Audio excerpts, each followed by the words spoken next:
વલસાડ શહેરના ગૌરવ પથ ઉપર આવેલ આવાબાઈ શોપિંગ સેન્ટરના પહેલા માળે કેટલીક દુકાનો ગોડાઉન તરીકે દુકાન સંચાલકો ઉપયોગ કરતા આવ્યા છે. ગત મોડી રાત્રિએ શોપિંગ સેન્ટરમાં આવેલી 6 દુકાનોમાં તસ્કરો ત્રાટક્યા હતા. તસ્કરોએ દુકાનના તાળા તોડી તસ્કરી કરવાનો પ્રયાસ કર્યો હતો. દુકાનમાં લોખંડની રેકમાં માલસામાન ભરેલો હતો, પરંતુ તસ્કરોને કામ આવે તેવો સામાન ન હોવાથી તસ્કરોએ ખાલી હાથે જવાનો વારો આવ્યો હતો.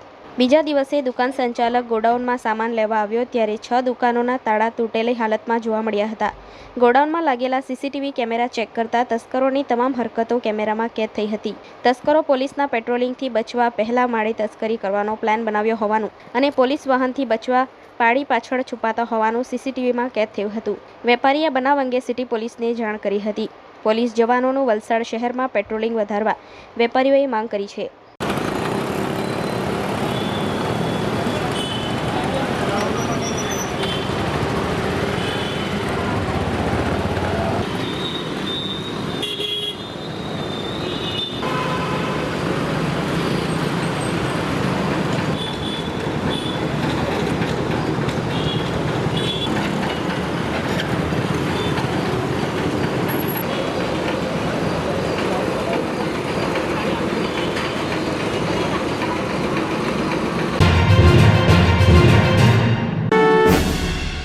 સમગ્ર દેશભરની સાથે સંઘપ્રદેશ દમણમાં વસતા ખ્રિસ્તી સમુદાય દ્વારા ભગવાન ઈસુના જન્મદિવસ એવા નાતાલ પર્વની હર્ષોલ્લાસ સાથે ઉજવણી કરી હતી. મોટી દમણમાં આવેલ પોર્ટુગીઝ સમયના 400 વર્ષ જૂના ચર્ચ અવર લેડી ઓફ રેમેડિયોઝ અને બોમ જીસસ ચર્ચમાં ખ્રિસ્તી સમુદાયના લોકો મોડી રાત્રે એકત્ર થઈ ભગવાન ઈસુના જન્મોત્સવને મનાવ્યો હતો. ઈસુના જન્મોત્સવની સાથે જ ઉપસ્થિત ખ્રિસ્તી સમુદાયના લોકોએ એકબીજાને નાતાલ પર્વની શુભેચ્છાઓ પાઠવી નવા વર્ષની ઉજવણી કરી હતી.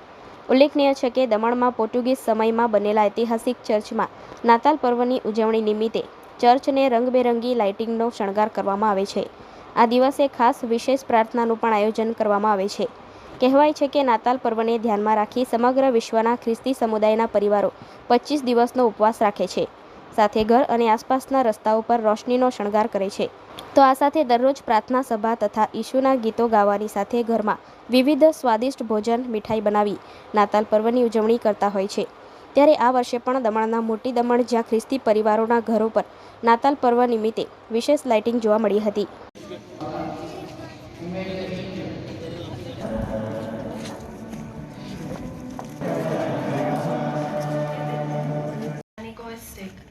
That we are so indifferent, anxiety to serenity.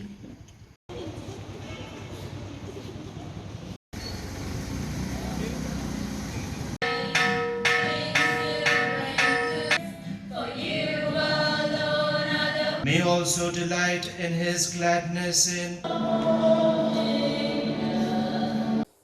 This is a very important feast for us and very significant. And you can see from the theme that we have chosen. The title दिया है Jesus, the Prince of Peace is born. And it has also got a Gujarati translation. So Jesus for us is the Prince of Peace. He has come और जगत में आया है हमको सबको शांति लाने के लिए, शांति लाने के लिए. और इसलिए हम बहुत बड़े तरफ से हम ये त्यौहार मनाते हैं. हमने आपने देखा है पूरा डेकोरेशन और मेन मैसेज है कि हम सब जो हम हिंदू रहे और क्रिश्चियन रहे और मुस्लिम रहे सब साथ में शांति से जगने के लिए, यही उसका महत्व. ये तो इसको तो 400 बरस से ज़्यादा हो गया है और so long it has been celebrating. We are celebrating the feast every year. The church is over 400 years. My message for this Christmas would be that our country should progress and we should all live in peace as brothers and sisters of each other. That is what Jesus is teaching. He has come to build bridges and not to what you call divide. So we would pray to Jesus that peace always lasts in our country. और ये आप जो यहाँ पे है ये Prasa church है जो काफ़ी सालों से जो पोर्चुगीज़ ने बनाई हुई चर्च है ये. और 25 दिसंबर आप जैसे जानते हो ये जीसस का बर्थ का दिवस है. तो पूरी दुनिया जीसस का बर्थ मनाया जाता है. तो ये हम यहाँ पे सेलिब्रेट करते हैं मिडनाइट मास को लेकर. ये 25 दिन का एक तैयारी होती है जीसस के अराइवल के लिए. तो बहुत सारे लोग जैसे 25 दिन की फास्टिंग करते हैं उसके साथ ही जैसे आप जानते हैं कैरोल सिंगिंग्स होते हैं, तो सब घर घर में जाते हैं, सेंटा क्लॉज को लेके जाते हैं, प्रेयर्स होते हैं, लोग अच्छे भगवान जीसस को याद करके गाना गाते हैं। और हर एक जगह आप जाएंगे एक खुशी का माहौल है। सब जगह आप देखेंगे यहाँ पे सारे रोड्स डेकोरेटेड है, सारे घर डेकोरेटेड है। सब अपने घर के सामने जैसे आप देख रहे हैं यहाँ पे क्रिब बनाए हुए जाते हैं, यहाँ पे जीसस का जो बर्थ हुआ है उसको रेप्लिकेट करते हैं यहाँ पे। तो एक खुशी का माहौल है सब जगह, और सब अच्छा खाना बनाते हैं, और it is a joy, it is a celebration.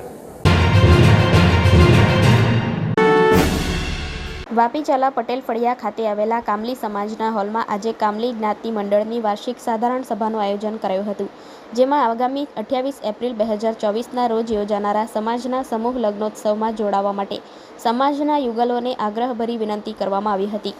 તેમજ 28 એપ્રિલના રોજ સમાજમાં કોઈપણ પરિવારે વ્યક્તિગત લગ્ન ન રાખવાની અપીલ પણ કરી હતી. આ સાથે ધોરણ 8 થી ધોરણ 12ના ચાલુ શૈક્ષણિક સત્રમાં ઉચ્ચ ગુણ મેળવનાર સમાજના તેજસ્વી તારલાઓને પ્રોત્સાહક ઇનામો આપીને તેમનું સન્માન કરવામાં આવ્યું હતું. તેમજ સમાજના બાળકોમાં રહેલી પ્રતિભાને નિખારવા કમિટી દ્વારા વિવિધ સાંસ્કૃતિક કાર્યક્રમો સાથે વ્યક્તિત્વ, નિબંધ, ડ્રોઈંગ અને રંગોળી જેવી સ્પર્ધાઓનું આયોજન કરવામાં આવ્યું હતું, જેમાં શ્રેષ્ઠ પ્રદર્શન કરનાર બાળકોને ઇનામોથી નવાજવામાં આવ્યા હતા. આ સાથે સમાજ દ્વારા યોજવામાં આવનાર સમૂહ લગ્ન માટે કન્યાદાન અને દાનની રકમ નોંધાવવા સમાજના આગેવાનોને આગ્રહભરી વિનંતી પણ કરવામાં આવી હતી. આજે યોજાયેલી સભામાં પ્રમુખ, ઉપપ્રમુખ, ટ્રેઝરર અને સભ્યો સહિત મોટી સંખ્યામાં વલસાડ જિલ્લા તેમજ દમણ પ્રદેશના કામલી જ્ઞાતિ મંડળના લોકો ઉપસ્થિત રહ્યા હતા. સમાજનો એકાઉન્ટ ગત વર્ષે આપણે 25 ડિસેમ્બર મેમ્બર પ્રીતિ ભોજનના આપણા દાતા હતા જ્યોતિ, આ બધા ઉપેન્દ્રભાઈ બેસરોડ,